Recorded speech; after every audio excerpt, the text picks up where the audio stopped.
Ողջույն հարգելի գործընկերներ, ես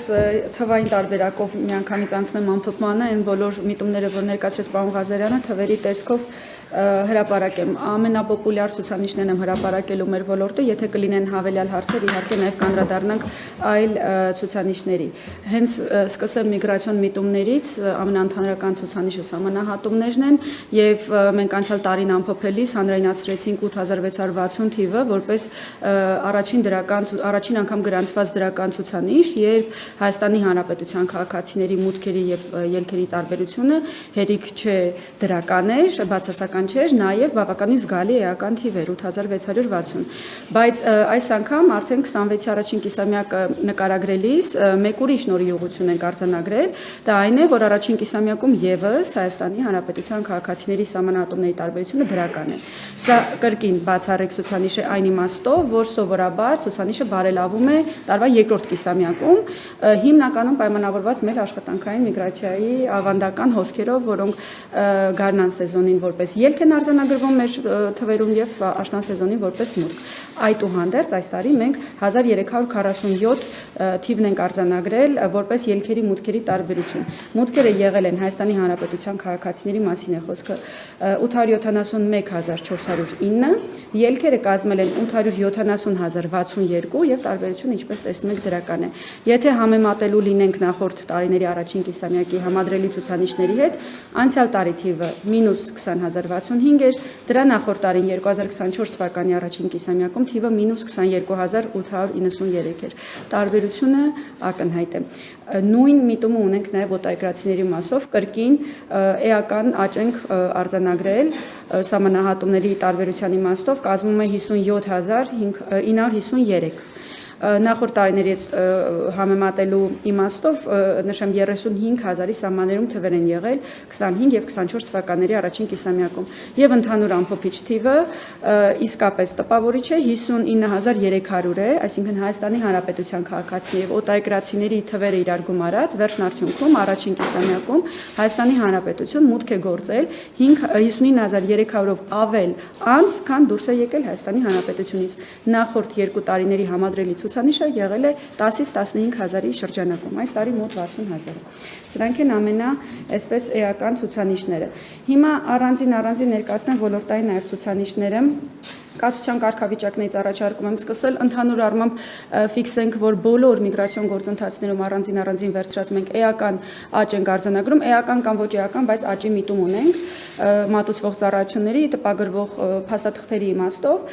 եւ ժամանակավոր կացության կարգավիճակները այս տարվա առաջին կիսամյակում դիմումները եղել են 9534, բավարարումները եղել են 6059։ Եթե համեմատենք նախորդ երկու տարիների հետ 2-ից 3000-ի շրջանակում է եղել, ավելի քան 3 անգամ դիմումների իմաստով ենք աճ արձանագրել եւ մոտ 3 անգամ բավարարումների իմաստով ենք աճ արձանագրել։ Սրանք 1 տարով տրամադրվող կացության կարգավիճակներն են։ Անդրադառնալով մշտական կացության կարգավիճակներին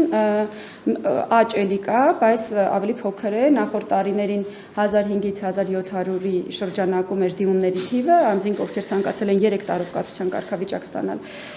Հայաստանում, ստացածների թվերն են, ներողություն եմ խնդրում, ոչ թե դիմումների։ 26 թվականի առաջին կիսամյակում ցուցանիշը կազմում է 2085։ Եթե անդրադառնանք ԼԻԱՏՄ անդամ պետությունների քաղաքացիներին, որոնք ազատված են կացության կարգավիճակ ստանալու կամ որևէ թույլ տվական բնույթի փաստաթուղթ ստանալու պահանջից, բայց մենք արձանագրում ենք նրանց օրինական գտնվելը Հայաստանում աշխատանքային գործունեության հիմքով եւ նման օրինակ արձանագրում, այսինքն նրանց տրամադրում ենք օրինական բնակության մասին տեղեկանք, ունեցել ենք այս տարվա առաջին կիսամյակում 2937։ Նախորդ տարի 2500-ի շրջանում է եղել։ Ռեադմիսիոն ցուցանիշները շատ համադրելի են նախորդ տարիների հետ, 293 ռեադմիսիոն հայց ենք ստացել այս տարի, այդ հայցերում նշված անձանց թիվը եղել է 462, նախորդ տարիներին համադրելի ցուցանիշ է եղել։ Ներկայացնեմ նաև մեր տպագրած անձահաստատող փաստաթղթերի ծավալները, մենք հին նմուշի անձնագրերը, որոնք հիմա տրամադրվում են այս տարվա առաջին կիսամյակում տպագրել ենք 185,000-ի չափով, նախորդ տարի 174,000 էր եղել, իհարկե 24 թվականին էականորեն ավել էր 270,000 մոտ, ինչը պայմանավորված էր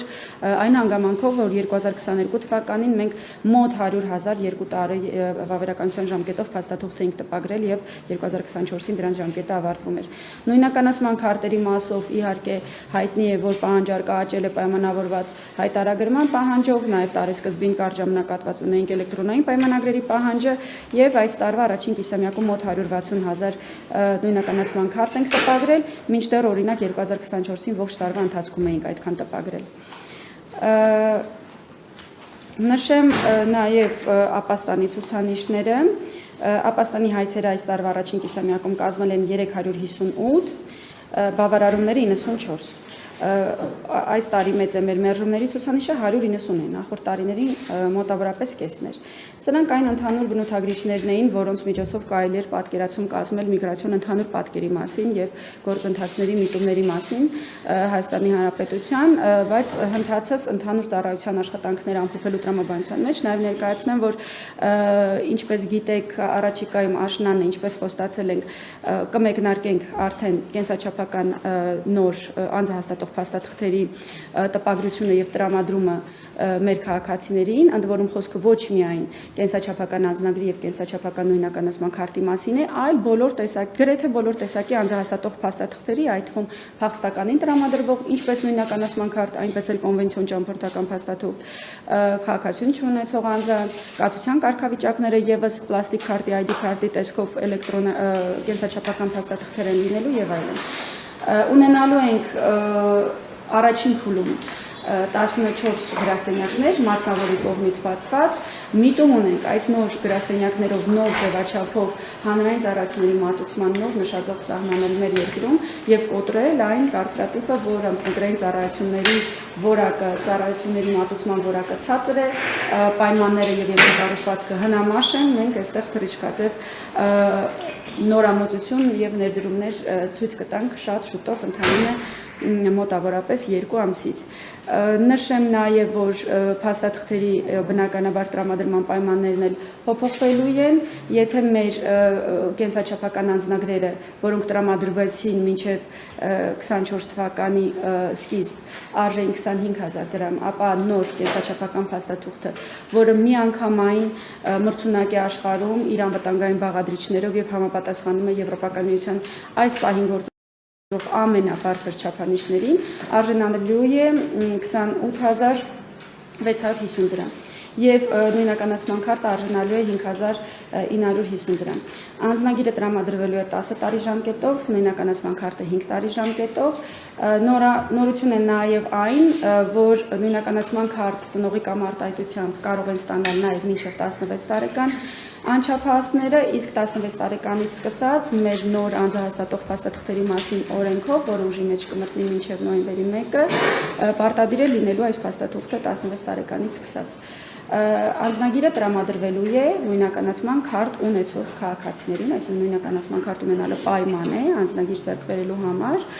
որևէ պարտադրող բաղադրիչ չենք ունենալու այն իմաստով, որ անձը ազատ է լինելու, դիմելու եւ ստանալու նոր կենսաչափական անձնագիր անկախ իր ընթացիկ փաստաթղթի ժամկետից։ Եթե նոր է նույնիսկ ձեռք բերել 10 տարվա ժամկետով հին նմուշի անձնագիր, նա ազատ է անմիջապես փոխարինելու նորով, նույնն էլ վերաբերում է նույնականացման քարտերին, եթե ցանկանում է առաջիկա 10 տարիներին շարունակել օգտագործել այդ հին նմուշի փաստաթուղթը, որևէ խնդիր չի առաջանալու, եւ խոսքն այն մասին է, որ որևէ կետից սկսած դա կլինի աշնանը, ինչպես նշեցի, մենք այլևս դադարելու ենք տպագրել նախկին հին նմուշի փաստաթղթերը եւ եթե անձը կորցնի կամ վնասվի կամ որևէ պատճառով ցանկանա նոր փաստաթուղթ ձեռք բերել, արդեն նորն է ձեռք բերելու։ Փաստաթղթերը կտրամադրվեն ստանդարտ ժամկետներում 14 աշխատանքային օր անց դիմումի համեմատությամբ եւ իհարկե կլինեն նաեւ արագացված ծառայություններ, որոնց պայմանների մասին ավելի ուշ կհայտարարենք։ Բացի կենսաչափական նոր համակարգից, եթե ամփոփելու լինենք առաջին կիսամյակը, պետք է նշեմ նաեւ, որ էական աշխատանքներ են իրականացվել բնակչության պետական ռեգիստրի բարեփոխման ուղղությամբ։ Մենք ծրագրային ապահովման մշակման փուլում ենք հիմա, օրենքը ընդունվել է, այն ուժի մեջ կմտնի հունվարի 1-ից եւ գալիս է փոխլրացնելու նոր կենսաչափական համակարգի իրողության պայմաններում անձի իրավական ինքնության կառավարման եւ առհասարակ անձի նույնականացման բոլորովին նոր որակի մեր էկո համակարգը։ Նաև տպայնացված կլինեն նոյեմբերի 1-ից այս տարվա կացության կարգավիճակների տրամադրման գործընթացները եւ հունվարի 1-ից տպայնացված է քաղաքացիության համար դիմումների process-ը եւ փաստացի մենք 2027 թվականի հունվարի 1-ից կկարողանանք արձանագրել, որ միգրացիա եւ քաղաքացիության ծառայության տիրույթում եղած բոլոր գործընթացները ենթարկվել են փոփոխությունների, տպայնացվել են կամ կատարվել են շատ մեծ ծավալի ռեֆորմներ եւ հուսով եմ, որ մենք կարողանանք կոտրել այն կարծրատիպը, որ անձնագրային ծառայություններում եւ առհասարակ մեր ծառայությունների տիրույթում ամեն ինչ թղթային է, դանդաղ է, որակվատն է եւ այլն։